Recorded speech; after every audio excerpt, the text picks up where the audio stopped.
मित्रों, मैं हिंदी के अमर कथाकार चंद्रधर शर्मा गुलेरी जी का जिक्र कर रहा हूँ। उनकी एक कहानी उसने कहा था, हिंदी साहित्य की अमर कहानी हो गई। अचानक कोई किसी से बातें करते करते वास्तविकता जानने पर कहीं खो जाए और एक ऐसा मोड़ आए कि उससे वादा करना पड़े, फिर निभाना भी। एक सच्चा, मुकम्मिल, आदर्शवान चरित्र तमाम संकटों को झेलते हुए अपने प्राणों की आहुति कर दे। ऐसा ही उसने कहा था कि समृद्ध कथाकार चंद्रधर शर्मा गुलेरी की कहानियों का नायक था। अर्थात कथा कहने और संपूर्ण संस्कृति की जीवंतता को सक्रिय रूप से कार्य करने की क्षमता रखने वाला कथा का बेताज बादशाह गुलेरी जी जीवित एकांतता की प्रतिबद्धता के प्रतीक आज तक सभी के प्रेरणा स्रोत हैं। हर पढ़ने वाले पाठक के मस्तिष्क पर उसने कहा था कि छाप छोड़कर वो अपने 39 वर्ष 2 माह 5 दिन की अल्प आयु में ही भारतीय जनमानस के महानायक कहे जाने लगे। ब्रज कविता, कथा साहित्य, निबंध, पत्रकारिता के उद्गम और उत्कर्ष के प्रारंभिक बिंदु तथा प्रेरणा भी रहे। वे महान कथाकार होने के साथ साथ महान अध्येता तथा पत्रकार भी थे। हिंदी साहित्य के उत्कर्ष पुरुष आचार्य रामचंद्र शुक्ल, बाबू श्याम सुंदर दास तथा महाप्रसाद द्विवेदी की त्रयी ने पंडित चंद्रधर शर्मा गुलेरी को हिंदी भाषा के उद्धार तथा समृद्ध संस्कार के विकसित करने का व्रत लेने की प्रेरणा दी, जिसके कारण ही उनके सानिध्य में आने के पश्चात हिंदी आंदोलन तथा भाषा के विकास को दिशा प्राप्त हुई।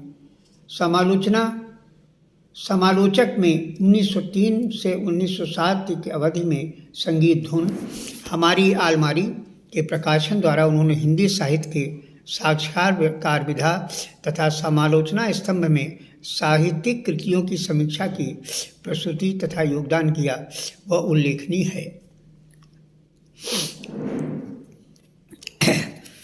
डॉक्टर श्याम सुंदर दास, राय कृष्णदास, पुरोहित हरिनारायण भीए, डॉक्टर ओझा, कामता प्रसाद गुरु, द्वारिका प्रसाद चतुर्वेदी, माधव प्रसाद मिश्र, गिरधर शर्मा चतुर्वेदी, गिरधर शर्मा नवरत्न, राजेश पुरुषोत्तम दास टंडन, लज्जा राम झा, रत्नाकर जी के साथ कंधे से कंधा मिलाकर कार्य किया और हिंदी को नई दिशा प्रदान की।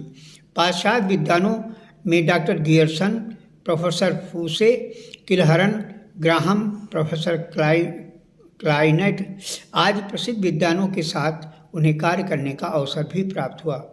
उनके विस्तृत पत्राचार से प्राप्त साक्ष्यों से ज्ञात होता है कि उक्त साहित्यकारों विद्वानों से परिचित ही नहीं बल्कि उन्हें घनिष्ठ संबंध भी थे। एक जागरूक कथाकार, प्रसिद्ध पुरातत्ववेत्ता और पत्रकारिता के लिए गुलेरी जी का कार्य विस्मृत नहीं किया जा सकता। गुलेरी जी के अंतिम संस्करण द्वारा जो सन 1952 में नया जमाना नामक पत्रिका में प्रकाशित हुआ था, उनके सुपुत्र योगेश शर्मा गुलेरी ने स्पष्ट लिखा है कि अपने अंतिम समय में भी गीता पाठ के प्रलापों तथा शास्त्रीय समस्याओं और शतपथ ब्राह्मणों द्वारा एक जर्मन विद्वान की टीका का खंडन करने में संलग्न रहे।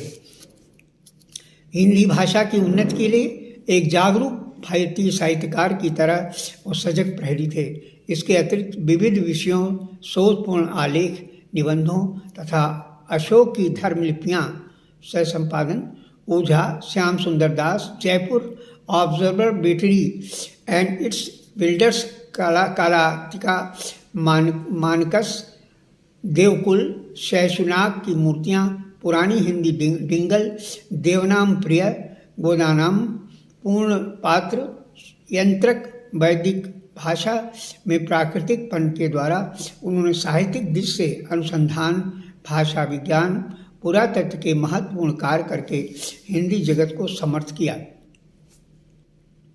अन्य अल्प आयु में संपूर्ण जीवन माँ भारती की सेवा में समर्पित था। प्रेरणा तथा प्रोत्साहन द्वारा ही वह भारत 12 सितंबर 1922 तक उल्लेखनीय कार्य करते हुए इस सांसारिक जगत से विदा हो गए।